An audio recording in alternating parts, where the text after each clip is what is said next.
Hi guys, and welcome back to Pappy English. My name is Sam and I'm traveling around the world and teaching you English. In this video, I'm in Vietnam. We're going to explore this incredible country, and of course, I'm going to teach you English as well.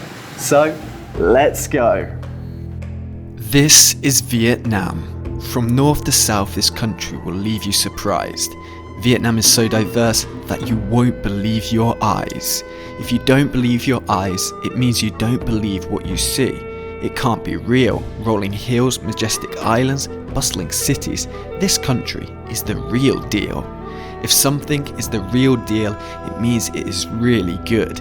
It has all the qualities that you know it should. Vietnam is the country we are going to explore. A country full of English lessons that will leave you wanting more. Welcome to Vietnam. What are we waiting for?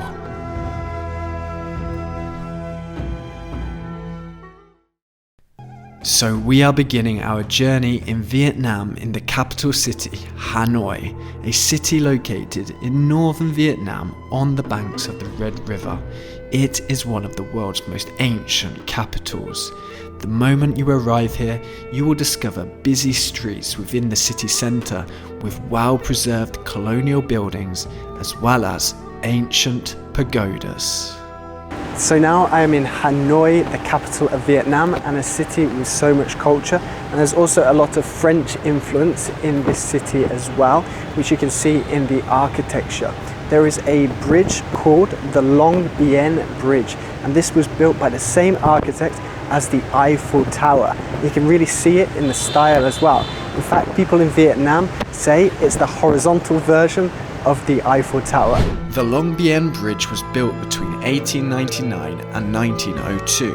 At 2.4 kilometers long, it was, at the time, one of the longest bridges in Asia. During the Vietnam War, the bridge was heavily bombed, causing lasting damage to its structure. However, the bridge withstood the many attacks during the Vietnam War and is still used today. If you withstand something, it means you are able to successfully oppose something with great determination. The Long Bien Bridge is now a symbol of Vietnamese resistance and national identity. When visiting Hanoi, you can also see how Vietnam has been influenced by its history with the narrow French colonial-style buildings. During the French colonial era of Vietnam, the French taxed these buildings based on their width. For that reason, Vietnamese people could get around paying tax by building narrow and tall buildings. So what is this phrasal verb, to get around? To get around is a phrasal verb that means to do something to avoid certain circumstances, to avoid certain bad things. So to get around paying taxes, they made the buildings narrow. But get around has another meaning. Let's find out. To get around also means to travel from place to place without difficulty.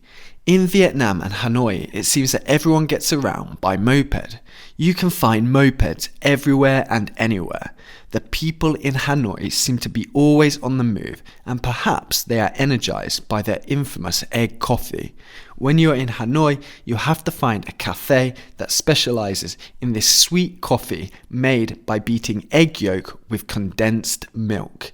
A great treat if you have a sweet tooth. If you have a sweet tooth, it means you love sweet foods and drinks. It's now time to leave Hanoi and continue our journey learning English in Vietnam. We are now traveling to the northeast coast of Vietnam to visit somewhere quite spectacular. Welcome to Halong Bay, the UNESCO World Heritage Site.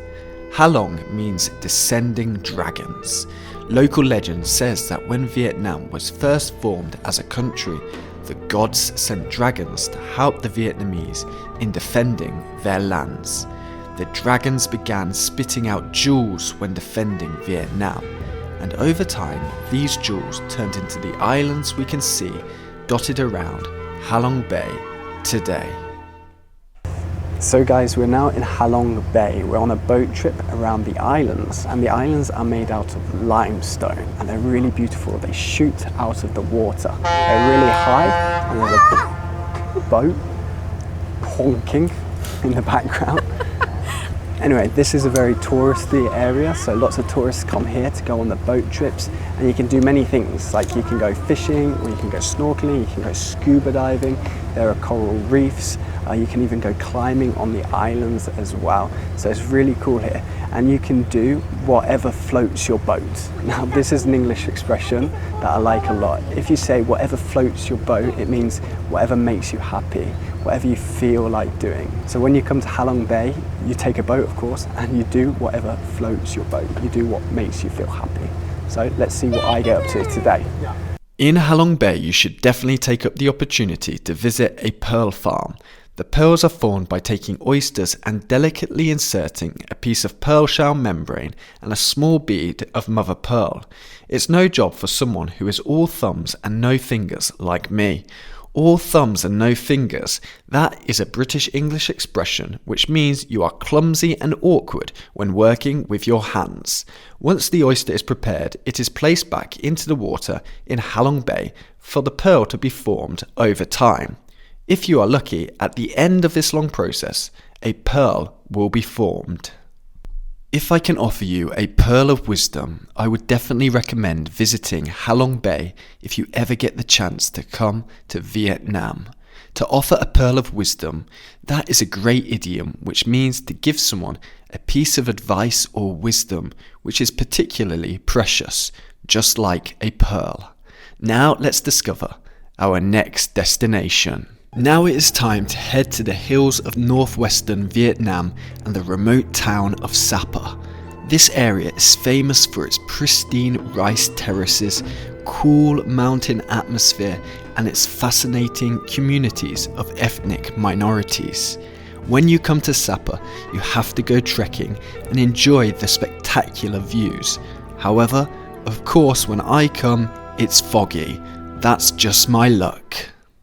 So I'm now in the valleys surrounding Sapa, where you've got many different ethnic minorities. So these people have their own customs, traditions, their own clothing, and their own languages as well, which is completely different to Vietnamese. And around here, you can see, well, you can't see because it's very foggy this time of year, but there are rice terraces. So the rice is grown up the hills on layers, so flat layers like this, like steps, and they're called rice terraces. And rice is a staple part of the Vietnamese diet. If it's a staple food, it means it's one of the most important foods in the culture, something that people eat every day. So in Vietnam, people eat rice noodles, or they eat rice sheets for making the spring rolls, which is something very traditional to eat here. Rice is the backbone of Vietnamese cuisine. That means it's the most fundamental part of the Vietnamese cuisine. Anyway, they also export a lot of rice around the world, and here, the rice grown here is some of the most traditionally farmed rice crops. As you can hear in this clip, I was a bit out of breath. That means I was breathing heavily because of exercising. Once I caught my breath, the fog cleared up and I could really enjoy amazing views. To catch your breath means to return to normal breathing. However, my breath was soon taken away by the fascinating culture and places to explore around Sapa. If something takes your breath away, it means it makes you feel surprised and full of admiration because it is beautiful or exciting. It was amazing to spend time with the local people in Sapa and learn about their ways of living and languages. The time has come to head south and discover once again somewhere completely different in Vietnam. This is Hoi An. If you travel all over the world, I don't think you would find such a well-preserved and beautiful port town. Hoi An reflects its history that has combined both the indigenous and foreign to create somewhere truly unique. Welcome to Hoi An. So we are now in Hoi An, the historic port city, and merchants from all over the world came here, especially from China, Japan and Europe as well, and they settled here in Hoi An between the 15th and the 19th century, making this place so cool. You can see it in the architecture all of these different cultures as well. And Hoi An is amazing now for tourism. You can come here and eat amazing food and also discover this unique culture as well. And you can also get a suit or a dress tailor-made for you.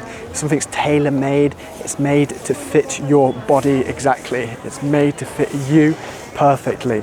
And they're really good here, and they're also a great price as well. So I'm going to go and check out the suits as well. And here they work around the clock. That means they work all hours of the day. So you can get a suit done in half a day because they're working around the clock. They'll make it in the day, they'll make it during the night for you. You can get a suit whenever you want. So let's check it out. There are many amazing tailors in Hoi An where you can take your pick of designs and materials.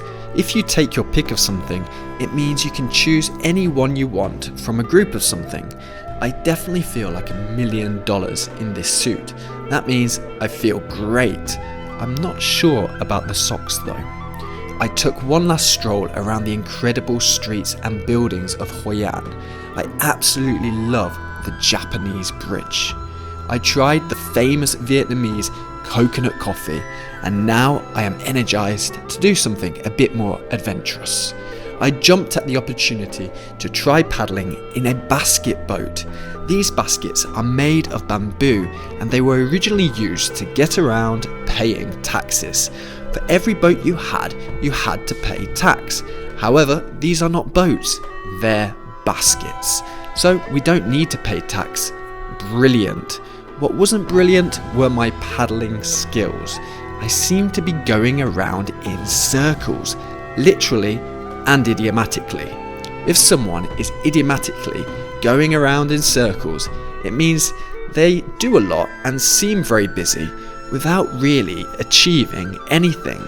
This conversation is going around in circles, so let's continue our journey. Now we are taking a short trip to Mison Sanctuary for our next destination and English lesson. These incredible Hindu temples took 1,000 years to assemble between the 4th and the 14th century, when it was the religious and political capital of the Champa kingdom. There is something truly serene about the location of these temples among the mountains and jungle. If you describe something as serene, it means it is calm, peaceful, and untroubled. So now I'm at the Mison Sanctuary. These are ancient Hindu temples which are in ruins. Still, it's really beautiful. The temples are beautiful, made out of sandstone, and they really blend into the environment, to the landscape behind me as well. You can see forest, jungle, and mountains. And if you say something blends in, it means it fits in. It looks natural here. It looks like it should have always been here. So these temples really blend in with this beautiful landscape. It was a pleasure to visit a place where nature and history combine in such a spectacular manner. With each destination, it feels as if we uncover another layer of Vietnam's past. Our next destination is no exception. We are now going to visit Hue City, the Imperial City, a place of pagodas, palaces, temples and tombs, a city of which remains a rich culture and cuisine from the Nguyen royal dynasty. So guys, we are now in Hue. This was the Imperial City and the Royal City, and it was where the Nguyen dynasty was, the last royal dynasty of Vietnam. And here you can see loads of pagodas, you can see tombs of emperors, and you can see the ancient citadel as well. It's full of history and really interesting here. And many people come here to be treated like royals, to get the royal treatment. Now, if you get the royal treatment, it means somebody takes a lot of care of you, gives you a lot of attention, and treats you like a royal, to get the royal treatment. So, for example, at the hotel here, Vietnamese people are really nice and they give you the royal treatment. They take really good care of you, like you were a royal. So people come here to get the royal treatment. They get dressed up as emperors, and they get taken on banquets where they can eat amazing food. In Hue you can find amazing food that is quite unique as well, just to this city. Unfortunately, I'm not getting the royal treatment with the weather though. It's a bit wet. The weather wasn't enough to dampen my spirit. If something dampens your spirit or mood, it means it makes you less excited or happy. I was in high spirits when I discovered the incredible scenery of the Hue region. To be in high spirits, that means to be extremely happy and have a great time. It's now time to explore the very south of Vietnam, where we will explore the Cu Chi tunnels. This huge network of connecting tunnels were used by the Viet Cong to hide, survive and fight during the Vietnam War between 1955 and 1975. Today you can visit these tunnels and learn about the war and the life of the soldiers living in these difficult conditions. So now we are going to visit the Cu Chi tunnels. Now these are underground tunnels that were used during the Vietnamese War. The Vietnamese soldiers lived, survived and fought the war in these tunnels underground in dark conditions. Now in English we have an expression which is to see the light at the end of the tunnel. If you can see the light at the end of the tunnel, it means you can see a better time after a period of problems, a period of struggles, a period of difficulties. You can finally see the end of those problems. So maybe you've had a difficult day at work with a big problem, but you've nearly solved the problem, and now you can see the light at the end of the tunnel.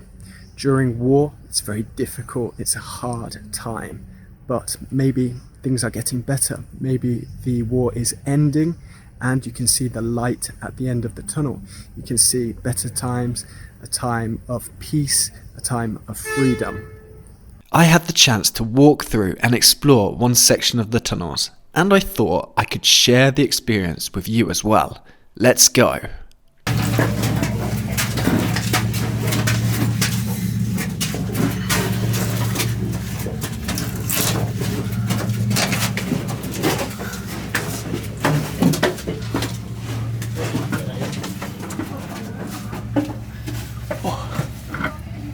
Welcome back to the UK, Sam. Thank you. Is that Big Ben? I think I'm Because of the London Eye. I think I'm too tall for that. These jungles and tunnels were the perfect place to hide and fight during the Vietnam War. The Viet Cong were able to vanish into thin air whenever they were in danger. If you vanish into thin air, it means you disappear, suddenly and completely.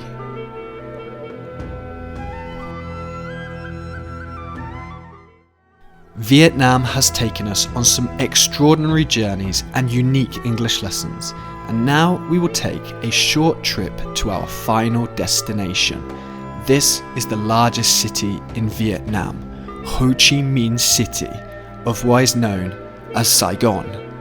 This city is vibrating with energy, innovation and traffic, a city of contrasts, rich and poor, modern and old, and one of the most incredible places to eat street food.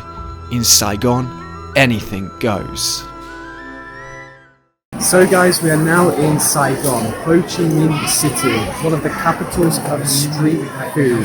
Here, anything goes when it comes to street food. If you say anything goes, it means anything is possible. There is no limitations. You can be inventive, you can do what you want. Here you can find different flavor combinations, and different combinations of ingredients as well. So let's find out what street food we can find in Saigon. In Saigon, you have to try banh mi. These delicious baguettes combine French and Vietnamese typical ingredients and are the perfect snack to eat on the move. You can't visit Vietnam without trying their traditional noodle soups, which are warm and comforting. Finally, one of my favourite meals was the savoury Vietnamese pancakes with an assortment of aromatic leaves. Unique and delicious. The final thing to do is to paint the town red. This idiom means to go out and enjoy yourself. Enjoy the party and vibrant nightlife of Saigon. So there we go, guys. That's the incredible country of Vietnam. It's been amazing exploring this place, which has so much culture and is so fascinating as well. Remember to subscribe to this channel if you want to continue your journey learning English and traveling the world as well. I'll see you in the next video. Bye. That was the incredible and unique country of Vietnam. A country so diverse you won't believe your eyes. I am traveling the world and I'm teaching you English. Where do you think I should go next?